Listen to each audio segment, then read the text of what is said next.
জবাব দেব মালিকের সামনে দাঁড়ায়। মুসলমান ভাইরা আমার খুব দিলের কান দিয়ে কথাগুলো বুঝবেন। এক পর্যায়ে এবার নূহ আলাইহিস সালাতু ওয়াস সালাম অপারগতা পেশ করবে, সমস্ত হাসরবাসীদেরকে বলবে, ও হাসরবাসীর দলেরা, আমি কখনো আল্লাহ তাআলার কাছে বিচার কার্যালয় পরিচালনা করার জন্য, বিচার কার্যালয় শুরু করার জন্য বলতে পারবো না, তবে আমি তোমাদেরকে একটা রাস্তায় দেখাইয়া দিতে পারি। যাও যাও, তোমরা চলে যাও পয়গম্বর ইব্রাহিম খলিলুল্লাহর দরবারে। এবার হাসরবাসী ইব্রাহিম খলিলুল্লাহ, আপনার আমার জাতির পিতা হযরত ইব্রাহিম আলাইহিস সালাতু ওয়াস সালামের দরবারে চলে যাবেন। মুসলমান ভাইয়েরা আমার দিলের কান দিয়া কথাগুলো একটু বুঝেন, দেখেন চোখের কোনায় একটু পানি আসে কিনা। অনেক করুণ কথা, অনেক কঠিন কথা।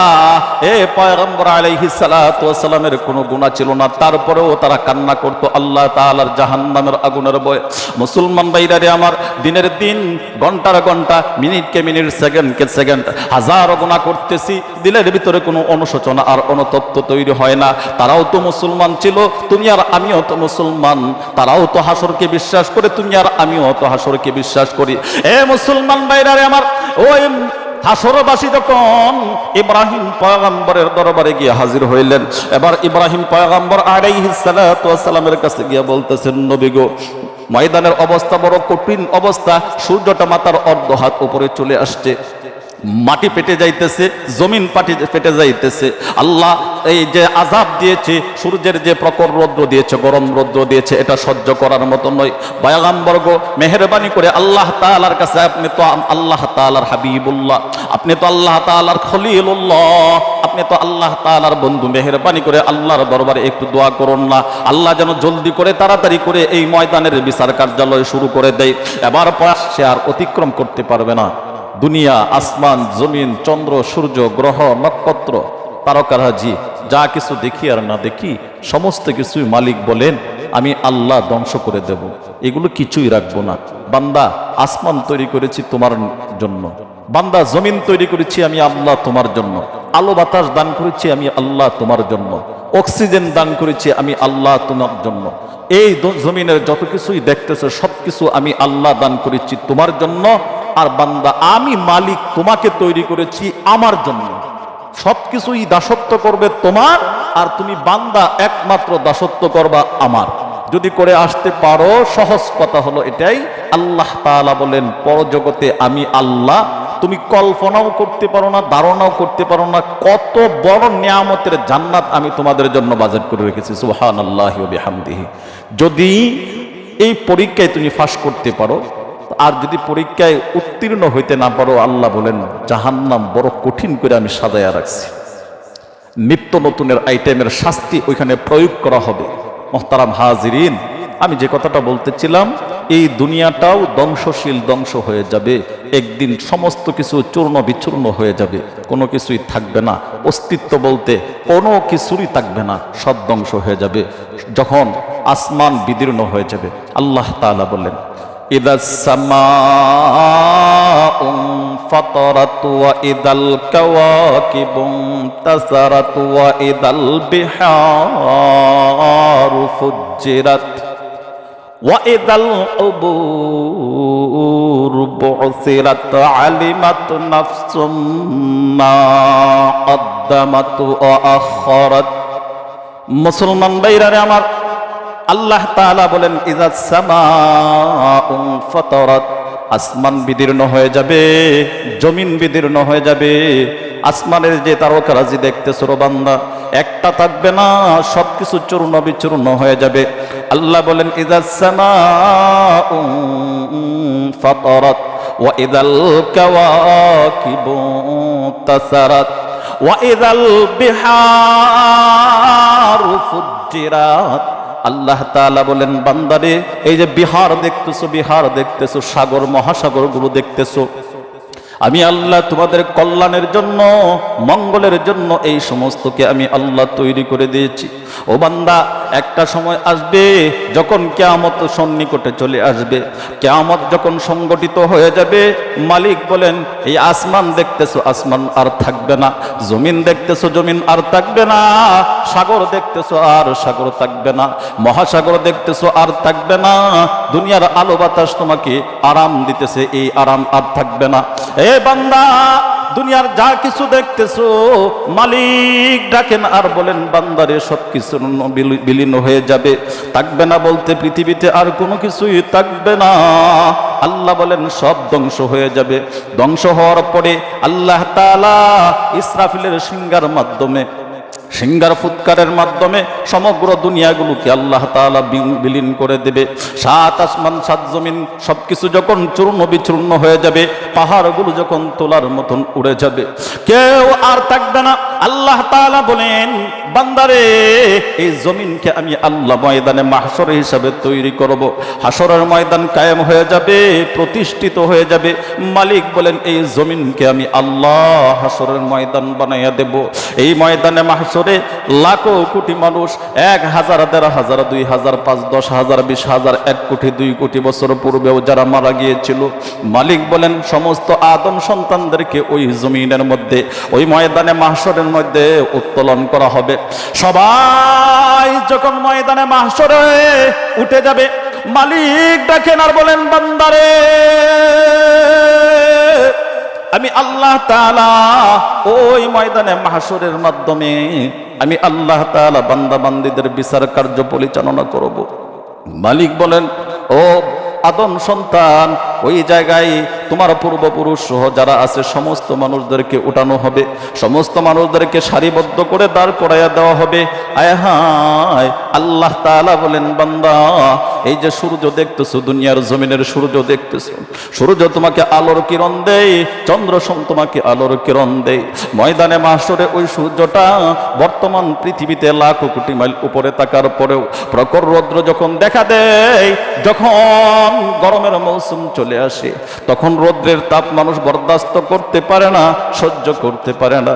আল্লাহ বলেন বান্দা জানো কি, ওই ময়দানে মাহশর যখন কায়েম হয়ে যাবে, মুসিবতের সময় যখন আসবে, মালিক বলেন বান্দারে ওই মুসিবতের সময় সূর্যটা দুনিয়াতে লাখো কোটি মাইল উপরে থাকার পরেও তুমি সহ্য করতে পারো না।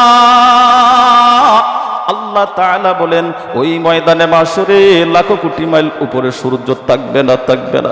মালিক বলেন মাত্র অর্ধ হাত উপরে তোমার সূর্যটা থাকবে। দুনিয়াতে আলো দেই সূর্যের 12টা মুখ, সমস্ত মুখগুলো উপরের দিকে, একটা মাত্র মুখ জমিনের দিকে ধাবিত করা। আল্লাহ বলেন এই একটা মুখের সূর্যের তাপ যখন হয়, মানুষ কখনো সহ্য করতে পারে না। মালিক বলেন আদম সন্তান, ওই ময়দানে মাহশরে সূর্যের 12টি মুখ নিচের দিকে ধাবিত করে দেওয়া হবে, আর প্রত্যেকটা মুখ থেকে যখন প্রখর রৌদ্রের চাপ আসবে, মানুষের মাথার মগজগুলো টকবক টকবক করে বাতের মতো উতলাইতে থাকবে, মানুষগুলো পেরেশানি হয়ে যাইবে, মানুষগুলো হাউমাউ করে কান্না করবে আর চিৎকার করতে থাকবে। নাই কোনো উপায় নাই, সমস্ত আদম সন্তানগুলো ছুটাছুটি করবে, দৌড়াদৌড়ি করবে, কিন্তু নাই কোথায় শান্তি পাইবে না। সমস্ত মানুষগুলো একে অপরের কাছে যাইবে আর বলতে থাকবে হায় হায় কি অবস্থা ময়দানের, আল্লাহ জলদি করে তুমি বিচার কার্য পরিচালনা করো। ও বন্ধু আমার মনে রাখবেন, মানুষ যতই দোয়া করবে কিন্তু না বিচার কার্য পরিচালনা আর তখনও পর্যন্ত হবে না। আল্লাহ বলেন বান্দারে বিচার কার্য পরিচালনা আমি আল্লাহর মানসা যখন হবে, ইচ্ছা যখন হবে, তখনই আমি মালিক বিচার কার্য পরিচালনা করব। এই ইমানদার বন্ধুরা আমার, লক্ষ্য করে দিলের কান দিয়ে বুঝেন, সমস্ত হাসরের বাসী, হাসরের ময়দানের সমস্ত মানুষগুলো ছুটাছুটি করে যাবে, এক পর্যায়ে একে অপরের কাছে ছুটাছুটি করতে থাকবে, আর করতে করতে এক পর্যায়ে চলে যাবে নূহ আলাইহিস সালাতু ওয়াস সালামের কাছে। বন্ধুরা আমার, নূহ পয়গম্বর আলাইহিমুস সালাতু ওয়াস সালামের কাছে গিয়ে বলবে পয়গম্বর নূহ, ময়দানের বড় করুণ অবস্থা, ময়দানের বড় কঠিন অবস্থা, সূর্যের মাথাগুলো, সূর্যটা মাথার অর্ধ হাত উপরে চলে আসছে, জমিন ফেটে চূর্ণ বিচূর্ণ হয়ে গেছে। আয়া নূহ, আমাদের কষ্ট আর সহ্য হয় না। পয়গম্বর নূহ আলাইহিস সালাতু ওয়াস সালাম, মেহেরবানি করে আপনি আল্লাহর দরবারে হাত উঠান, আপনি আল্লাহর কাছে রোনাজারি করে কান্না করে আল্লাহর কাছে আরজি জানান, হাসরের ময়দানের বিচারের দিনের কার্যকলাপ শুরু করার জন্য, বিচার দিবস শুরু করে দেওয়ার জন্য, ময়দানে মাহশর প্রতিষ্ঠিত করে দেওয়ার জন্য। পয়গম্বর নূহ আলাইহিস সালাতু ওয়াস সালাম হাসরবাসীদেরকে ডাকবে আর বলবে, ও মুসলমান, ঘন্টায় ঘন্টায় গুনাহ করো, মিনিটে মিনিটে গুনাহ করো, সেকেন্ডে সেকেন্ডে গুনাহ করো। গুনাহকে তুমি কখনো গুনাহ মনে করো না, অপরাধকে কখনো তুমি অপরাধ মনে করো না। আল্লাহ তাআলা দেখো তাকায়া কেমন ভাবে আল্লাহর পয়গম্বরগণ নিজেদেরকে অপরাধী মনে করতেন। যে সমস্ত নবীগণ নিষ্পাপ, মাসুম, নিষ্কলঙ্ক ছিল, যাদের কোনো অপরাধ বলতে কোনো কিছুই ছিল না। আল্লাহর নবী পয়গম্বর আলাইহিস সালাতু ওয়াস সালামদের মধ্য থেকে অন্যতম নবী হযরতে নূহ পয়গম্বর বলেন, এ হাসরবাসী যখন নূহ আলাইহিস সালাতু ওয়াস সালামের দরবারে গিয়ে বলবেন, পয়গম্বর দোয়া করুন আল্লাহ তাআলা যেন দ্রুত বিচার কার্য পরিচালনা করে। খুব ভালো করে দিলের কান দিয়ে বুঝবেন, এ নূহ পয়গম্বর আলাইহিস সালাতু ওয়াস সালাম সমস্ত হাসরবাসীদেরকে ডাক দিয়ে বলবেন, এই হাসরবাসীরা, আমি আল্লাহ তাআলার কাছে দোয়া করতে পারবো না, কারণ কেননা আমি মনে করি আমিও একজন অপরাধী। সুবহানাল্লাহ বলেন, আমিও একজন অপরাধী আমার কাছে মনে হয়। হাসরবাসী বলবেন, এ নূহ পয়গম্বর, আপনি তো একজন নবী, আপনি নিজেকে অপরাধী মনে করেন কেন? নূহ পয়গম্বর আলাইহিস সালাতু ওয়াস সালাম বলেন, আমি একদিন নয়, দুই দিন নয়, দীর্ঘ 950 বছর পর্যন্ত কালিমার দাওয়াত দিয়েছি, এক আল্লাহর ওয়াহদানিয়তের দাওয়াত দিয়েছি, রবের রুবুবিয়্যতের দাওয়াত দিয়েছি। 950 বছর পর্যন্ত কালিমার দাওয়াত দিতে দিতে আমি কতই না মানুষের কাছে গিয়েছি, কতই না মানুষের দ্বারে গিয়েছি, মানুষের গড়ে গিয়েছি, মানুষের কাজ করে সহযোগিতা করে দিয়েছি, মানুষের হাতে ধরেছি, মানুষের পায়ে ধরেছি। এক আল্লাহর দাওয়াত দেওয়ার জন্য কত জুলুম নির্যাতন আমি নূহ সহ্য করেছি। মুসলমান ভাইয়েরা আমার, নূহ পয়গম্বর বলেন, আমি মানুষদের কাছে কত তিরস্কারের পাত্র হয়েছি। এক এক করে যখন মানুষদের কাছে কালিমার দাওয়াত দিতে যাইতাম, তারা আমার কালিমা গ্রহণ করত না, আল্লাহর দ্বীনের দাওয়াত তারা গ্রহণ করত না, বরং আমাকে নিয়ে টিটকারি করত, আমাকে নিয়ে তিরস্কার করত। আমি সেটা কখনো মনে কষ্ট নেই না, আঘাত নেই না, কিন্তু এক পর্যায়ে সমস্ত মানুষগুলো যখন আমার বিরুদ্ধাচরণ করতে শুরু করলো, আমার বিরুদ্ধাচরণ করতে করতে আল্লাহ তাআলার বিরুদ্ধাচরণ করতে শুরু করে দিল।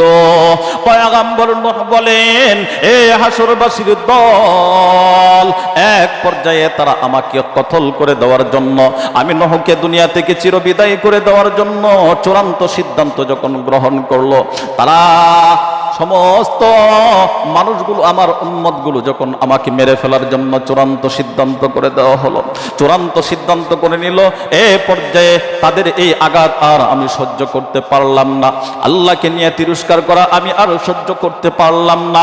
এবার আমি পয়গম্বর হিসাবে রব্বুল আলামিনের দরবারে দোয়া করলাম, আল্লাহ, তোমার ওয়াহদানিয়তের দাওয়াত দিতে গিয়ে কত জুলুম আর নির্যাতনের শিকার হয়েছে, আল্লাহ কষ্ট পাই নাই, কষ্ট পাই নাই।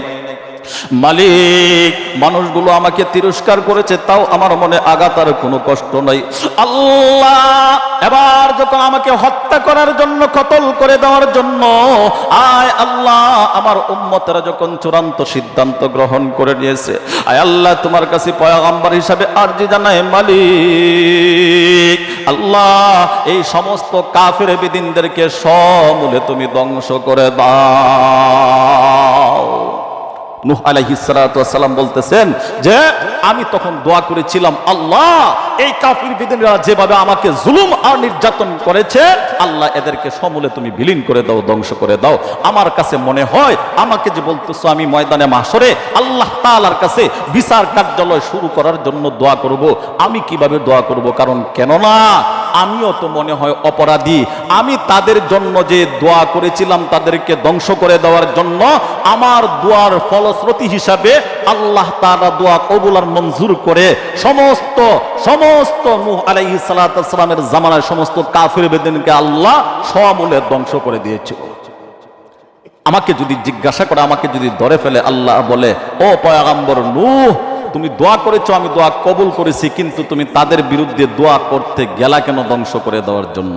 আমি তো আদম তৈরি করেছি ধ্বংস করে দেওয়ার জন্য নয়, আমি আদম তৈরি করেছি, আদম এই ভুল পথে যাবে, তাদেরকে ভুল পথ থেকে ফিরে আনার জন্য পয়গম্বর হিসাবে, নবী হিসাবে আমি আল্লাহ তোমাকে পাঠাইয়াছিলাম। তুমি তাদেরকে দিনের দাওয়াত দিবা, জুলুম নির্যাতন করবে, এটা সহ্য করবা নবী হিসাবে, এটাই তো স্বাভাবিক কথা ছিল।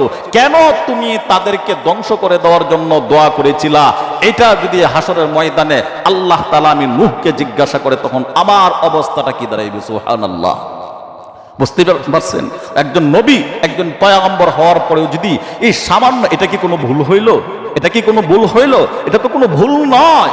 আল্লাহ তাআলা বলেন আমার নবীগণ, সমস্ত নবীগণ নিষ্পাপ, মাসুম, নিষ্কলঙ্ক, তাদের কোনো পাপ নেই, অপরাধ নেই। নূহ আলাইহিস সালাতু ওয়াস সালাম দোয়া করেছেন, লিগ্যাল দোয়া করেছেন, এটার জন্য তিনি অনুতপ্ত আর অনুশোচনা দিলের মধ্যে। ও মুসলমান, নবী হয়ে যদি ময়দানে মাহশরে তিনি আল্লাহ তাআলার কাছে পাকড়াও হয়ে যাবে, অপরাধী মনে করেন নিজেকে, আমি কোন নবীর বংশধর, আমার সূত্র কি, আমার লতা সূত্র কি, আমার আমল কি, আমার ঈমান কি, আমার ঈমানের অবস্থাটা কি, আমার ময়দানে মাহশরে আমার অবস্থাটা কি দাঁড়াইবে, আমি কি জবাব দেব মালিকের সামনে দাঁড়ায়?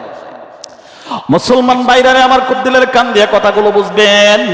এক পর্যায়ে এবার নূহ আলাইহিস সালাতু ওয়াস সালাম অপারগতা পেশ করবে, সমস্ত হাসরবাসীদেরকে বলবে, ও হাসরবাসীর দলেরা, আমি কখনো আল্লাহ তাআলার কাছে বিচার কার্যালয় পরিচালনা করার জন্য, বিচার কার্যালয় শুরু করার জন্য বলতে পারবো না, তবে আমি তোমাদেরকে একটা রাস্তায় দেখাইয়া দিতে পারি।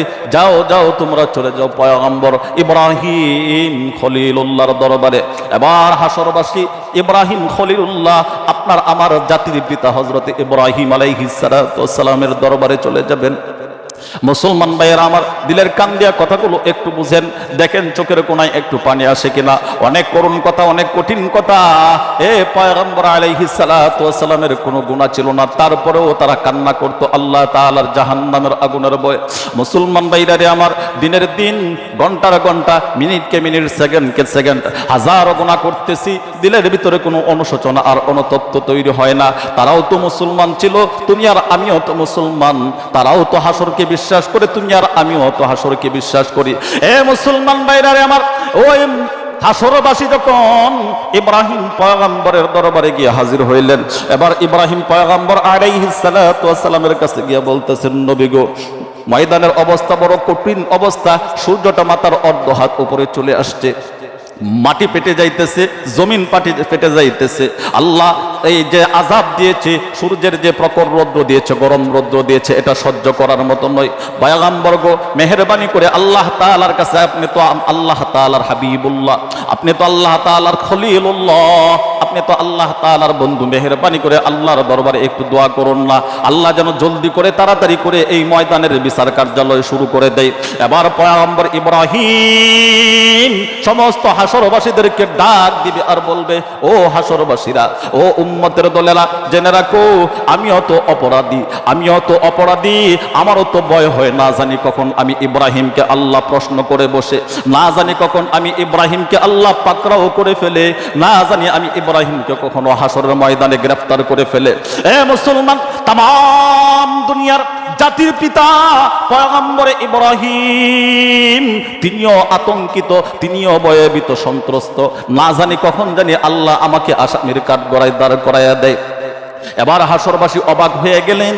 সমস্ত হাসর ময়দানের মানুষগুলো ইব্রাহিমকে জিজ্ঞাসা করবেন, নবী গো, আপনি তো আমাদের জাতির পিতা, আপনি তো আমাদের জাতির পিতা, আপনার আবার অপরাধ কি হইতে পারে? আপনি তো খলিলুল্লাহ, আল্লাহ তাআলার প্রিয় একজন বন্ধু, আপনার মধ্যে আবার কি এমন অপরাধবোধ কাজ করলো? ইব্রাহিম খলিল এবার জবাব দেয়, হাসরের ময়দানের লোকেরা শোনো, আমি যে অপরাধী, তিনটা কারণে আমি অপরাধী নিজেকে মনে করি। এক নাম্বার অপরাধ, দুই নাম্বার অপরাধ, যে তিন নাম্বার অপরাধ পর্যন্ত আমি ইব্রাহিম করেছি, আমার কাছে মনে হয় যদি আল্লাহ আমাকে পাকড়াও করে ফেলে, আমি ইব্রাহিমের আর দ্বিতীয় কোনো যাওয়ার জায়গা থাকবে না, অবস্থা থাকবে না। মুসলমান ভাইরা, ইব্রাহিম পয়গম্বর আলাইহিস সালাতু ওয়াস সালাম ডাক দেয় আর বলেন, ময়দানে মাহশরের উম্মতের দল শুনো, আমি যে 3টা অপরাধ করেছি তার মধ্যে 1 নাম্বার একটা অপরাধ হইল আমার এলাকার পাশে আমার বাবা আজর টাকলু ছিল একজন মূর্তি পূজক। আমার বাবা ছিল একজন মুশরিক বেদিন, কাফের বেদিন ছিল আমার আব্বা। আমার এলাকার পাশের মধ্যে আমাদের বাড়ির পাশে একটা মেলা হইতো। সেই মেলাতে সমস্ত কাফের বেদিন বিধর্মীরা সেখানে একত্রিত হইতো, মূর্তির পূজা করত, পাথরের পূজা করত। তারা ওই মূর্তিগুলোর পূজা করার জন্য সেখানে একত্রিত হইতো। ইব্রাহিম নবী আলাইহিস সালাতু ওয়াস সালাম বলেন, এ উম্মতের দল, আমাকে সেখানে যাওয়ার জন্য যখন দাওয়াত দেওয়া হইল, দাওয়াত দেওয়ার পরে তখন সমস্ত মানুষদের দাওয়াতকে আমি প্রত্যাখ্যান করে দিলাম। আমি বললাম আমি অসুস্থ, আমি সেখানে যাওয়া আমার পক্ষে সম্ভব নয়। অথচ ইব্রাহিম নবী বলেন, আমি তখনও কোনো শারীরিকভাবে অসুস্থ ছিলাম না, শারীরিকভাবে কোনো অসুস্থ ছিলাম না। এই যে আমি অসুস্থ না থাকার পরে, সুস্থ থাকার পরেও তারা যখন মূর্তি পূজায় অংশগ্রহণ করার জন্য আমাকে দাওয়াত দিল, কিন্তু আমি মিথ্যা কথা বললাম আমি অসুস্থ। ময়দানে মাহশরে যদি আমি ইব্রাহিমকে আল্লাহ জিজ্ঞাসা করে, এ ইব্রাহিম, কেন তুমি ওই সময়ের ভিতরে মিথ্যা কথা বলেছিলা? মিথ্যা কথা বলার কারণে আমি আল্লাহর আদালতে তুমি আসামি হিসাবে দাঁড়াইতে হবে। সুবহানাল্লাহ বলেন, সুবহানাল্লাহ। চিন্তা করছেন পয়গম্বর ইব্রাহিম জাতির পিতা হওয়ার পরে তিনি বলতেছে যে আমি ওই জায়গায় যখন মূর্তি পূজা করার জন্য আমার আব্বা, আমার চাচারা, আমাদের পূর্বপুরুষরা আমাকে বলল অংশগ্রহণ করার জন্য, তখন সেখানে আমি বলেছিলাম আমার অসুস্থ। অথচ কি আমার কোনো অসুস্থতা ছিল না। এবার আমি চিন্তা করতেছি, আল্লাহ তাআলা যদি আমাকে জিজ্ঞাসা করে, ইব্রাহিম কেন তুমি সেই মিথ্যা কথাটা বলেছিলা? অথচ তাকায়া দেখেন, অসুস্থ যে ইব্রাহিম বলেছিলেন তিনি কিন্তু মিথ্যা কথা বলেন নাই। হয়তো আপনার কাছে মনে হবে মিথ্যা কথা বলছেন, কারণ কেননা তিনি অসুস্থ ছিলেন না, অসুস্থতার কথা বলেছেন না। দোস্ত, তিনি অসুস্থ ছিলেন, শারীরিক অসুস্থ নয়। অসুস্থতা 2 প্রকার, একটা হইল শারীরিক, জ্বর ইত্যাদি বিভিন্ন ধরনের রোগাক্রান্ত হইলে পরে এটা শারীরিক অসুস্থতা বলে। আর একটা হইল মনের অসুস্থতা, কলবের অসুস্থতা। ইব্রাহিমের কলবের মধ্যে অসুস্থতা ছিল। তাফসীরের কিতাবের মধ্যে এসেছে ইব্রাহিম আলাইহিস সালাতু ওয়াস সালাম তার কলবের উপর নিসবত করে, তার কলবের উপর তাকাইয়া ইব্রাহিম বলেছিল, হ্যাঁ আমি অসুস্থ, কারণ কেননা আমার কলব অসুস্থ হয়ে গেছে। তোমরা বলতেছো আমাকে মূর্তি পূজা করার জন্য, তোমরা বলতেছো আমি ওই মূর্তি উপর পূজা করার জন্য, আর এই মূর্তিগুলা পূজা করতে গিয়া আমার ভিতরে একটা ভয় ভীত সন্ত্রস্ততা কাজ করতেছে। না জানি ময়দানে মাহশরে আল্লাহ তাআলা এই পূজার কারণে আমাকে জাহান্নামে নিক্ষেপ করে দেয়। এই ভয়ে, এই আতঙ্কে আমার কলবের ভিতরে অসুস্থতা তৈরি হয়ে গেছে। এজন্য পয়গম্বর ইব্রাহিম বলেছিলেন, না না, আমি অসুস্থতা অবস্থায় আছি, কখনো ওই জায়গায় অংশগ্রহণ করা আমার পক্ষে সম্ভব হবে না। এই ছিল 1 নাম্বার কারণ। মুসলমান ভাইরারে আমার, 2 নাম্বার কারণ ইব্রাহিম আলাইহিস সালাতু ওয়াস সালাম বলেন, আমার বিবি হযরত সারা রাদিয়াল্লাহু তাআলা আনহাকে নিয়ে আমি যখন সিরিয়ার মধ্যে যাব, এই সিরিয়ার মধ্যে যাওয়ার সময় মিশরের পাড়ি দিয়া তখন সিরিয়ার মধ্যে যেতে হয়। পয়গম্বর ইব্রাহিম খলিলুল্লাহ বলেন, ও ময়দানে মাহশরের দলের লোকেরা শোনো, আমি ওই যখন মিশর পাড়ি দিয়া সিরিয়ার মধ্যে যাইতে চাইব, ঠিক এমন অবস্থায় তখনকার সময়ের মধ্যে মিশরের প্রেসিডেন্ট যিনি ছিল, মিশরের বাদশাহ যিনি ছিল, তিনি ছিল একজন বেদিন, তিনি ছিল একজন কাফের। শুধু কাফের তো কাফের নয়, বরং এমন কট্টরপন্থী একজন কাফের ছিলেন। ওই মিশরের মধ্যে তৎকালীন সময়ের মধ্যে সবচেয়ে বড় বড় সুন্দরী নারী যারা নারী ছিল, সুন্দরী রূপসী নারী ছিল, এই সুন্দরী রূপসী নারীগুলো যখন ঘর থেকে বাহির হইতো, এই নারীদেরকে তার সেনা সৈন্য দল দিয়ে দড়াইয়া তার রাজপ্রাসাদে নিয়া তাদের সঙ্গে অপকর্ম করে, তাদের সঙ্গে জিনা করে, তাদের সঙ্গে কুকর্ম করত। ও মুসলমান ভাইয়েরা আমার, ইব্রাহিম খলিলুল্লাহ বলেন, সারা আমরা যখন সিরিয়ার মধ্যে যাব, এমন অবস্থায় যদি ওই মিশরের উপর দিয়েই যেতে হবে, আর মিশরের বাদশার লোকেরা যদি আমাদেরকে পাকড়াও করে ফেলে, ধরে ফেলে, আমাদের অবস্থাটা কি দাঁড়াইবে? মুসলমান বন্ধুরা আমার, এই কথা বলে ইব্রাহিম খলিলুল্লাহ বলতেছিলেন, এ সারা, আমরা যখন যাব ওই মিশরের উপর দিক দিয়া যাওয়ার সময় যদি আমাদেরকে পাকড়াও করে ফেলে, তখন তো আর আমাদের কোনো ছুটার কোনো রাস্তা থাকবে না। এজন্য একটা কৌশল অবলম্বন করতে হবে। বলে, কৌশল কি? কৌশল হল হলো এরা যদিও কাফের বেদিন, এরা যদিও মুশরিক, কিন্তু তাদের একটা নীতি আছে। ওই কি নীতি? তাদের নীতি হইল কোনো একজন নারী আর একজন পুরুষ যদি রাস্তায় একত্রে চলাফেরা করে আর তাদের পরিচয় যদি হয় ভাই বোন, তাদের পরিচয় যদি হয় ভাই বোন, তাহলে তাদেরকে ছেড়ে দেয়। তাদের পরিচয় যদি হয় ভাই আর বোন, তারা ছেড়ে দেয়। সারারে শোনো, যদিও তুমি আমার স্ত্রী, দুনিয়া জানে আমার স্ত্রী, আমিও জানি তুমি আমার স্ত্রী, আল্লাহ তাআলাও জানে তুমি আমার স্ত্রী।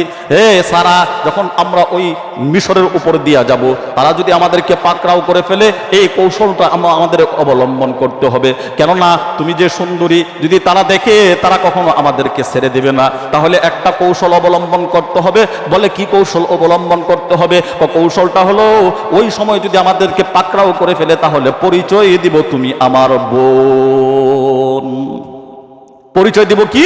তুমি আমার বোন। যদি বোন পরিচয় দেয়, ভাই আর বোনের পরিচয় দেয়, তাহলে আমাদেরকে কি করবে? ছেড়ে দিবে। এবার ইব্রাহিমের বিবি বলতেছেন, স্বামী আমার, ঠিক আছে, কোনো সমস্যা নেই, সাময়িক সময়ের জন্য যদি আমরা বেঁচে যেতে পারি, অল্প সময়ের জন্য আপনার এই পরিচয় আমি মেনে নেব, কোনো সমস্যা নেই, আপনি ভাই আর বোনের পরিচয় দিয়েন। মুসলমান বন্ধুরা, আমার ঘটনাক্রমে ইব্রাহিম আলাইহিস সালাম এবং তিনার স্ত্রী ওই মিশরের উপর দিয়ে যাইতেছিল। ঘটনাক্রমে দুর্ভাগ্যবশত দেখা গেল ওই মিশরবাসীর প্রেসিডেন্ট যিনি ছিল, তার সেনা সৈন্যদের হাতের সামনে পড়ে গেল। পড়ে যাওয়ার পরে জিজ্ঞাসা করে, এ আপনার নাম কি? বলে আমার নাম ইব্রাহিম। কোত্থেকে আসছেন? অমুক জায়গা থেকে আসছি। যাবেন কোথায়? সিরিয়ায় যাব।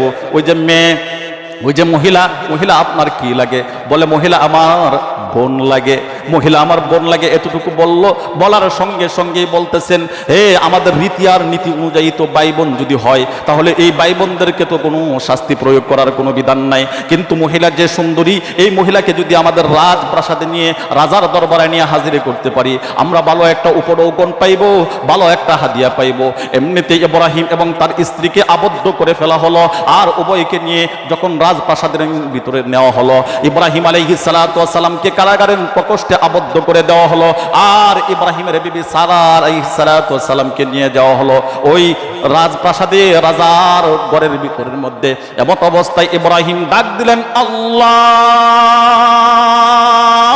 দুনিয়ার কোনো মানুষ আমার স্ত্রীকে, আমার বিবিকে দেখে না। আয় আল্লাহ তাআলা, এই কঠিন মুহূর্তের মধ্যে না জানি আমার বিবির সঙ্গে কেমন আচরণ হয়, কোন কুকর্ম হয়ে যায়। আল্লাহ তাআলা ইব্রাহিমের দোয়া কবুল করলেন। এমন অবস্থায় আল্লাহ তাআলা ইব্রাহিমের যেই জেলখানার ভিতরে ছিল, জেলখানার যে দেয়াল ছিল, এই দেয়ালের মধ্যে আল্লাহ রাব্বুল আলামিন অটোমেটিকলি একটা টেলিভিশন, একটা টিভি ফিট করে দিল। যেই টিভির মধ্যে ভিতরে ইব্রাহিমের বিবি সারার সঙ্গে ওই বাদশা কি আচরণ করতেছিল, সমস্ত আচরণগুলো আল্লাহ তাআলা ওই দেয়ালের মধ্যে তুলে ধরতেন। বলেন সুবহানাল্লাহ। সময় কি শেষ? বার হয়ে গেছে। তো যাই হোক, এখানে অনেক লম্বা ঘটনা এবং অনেক কথা ছিল। আমার মূল কথার মূল মওজুটা যেটা, শেষাংশটা হবে এটা শুধু বলে আমি শেষ করে দিতেছি। সেই কথাটা হলো, ইব্রাহিম আলাইহিস সালাম জাতির পিতা হওয়ার পরেও তিনার ভিতরে ভয় আতঙ্ক ছিল। না জানি মাওলা আমাকে, আল্লাহ আমাকে যদি পাকড়াও করে ফেলে, আমার অবস্থাটা কি হবে। ও দোস্ত, পায়ে হাত তাইকে অনুরোধ করে এই কথাটাই বলবো, আল্লাহ তাআলার কাছে যদি ভয় থাকে ইব্রাহিমের, আমার অবস্থাটা কি, আমার কি অবস্থাটা ধারণ করবে, আমার কি জন্য ভাই নিজের ভিতরে ভয়ভীত সন্ত্রস্ততা তৈরি করেন। আল্লাহ তাআলার কাছে ইস্তেগফার করেন, মাপ চান, ক্ষমা চান। যত বড়ই অপরাধী হন না কেন, আল্লাহ ওয়াদা করেছেন, লা তাকনাতু মির রাহমাতিল্লাহ, বান্দা তুমি উহুদ পাহাড়ের চাইতে গুনাহ করে ফেলেছো, আমার কাছে চাও, আমি আল্লাহ মুহূর্তের মধ্যে তোমার তামাম জিন্দেগীর গুনাহ মাফ করে দেব। বলেন সুবহানাল্লাহ। যে কথাগুলো বললাম, আল্লাহ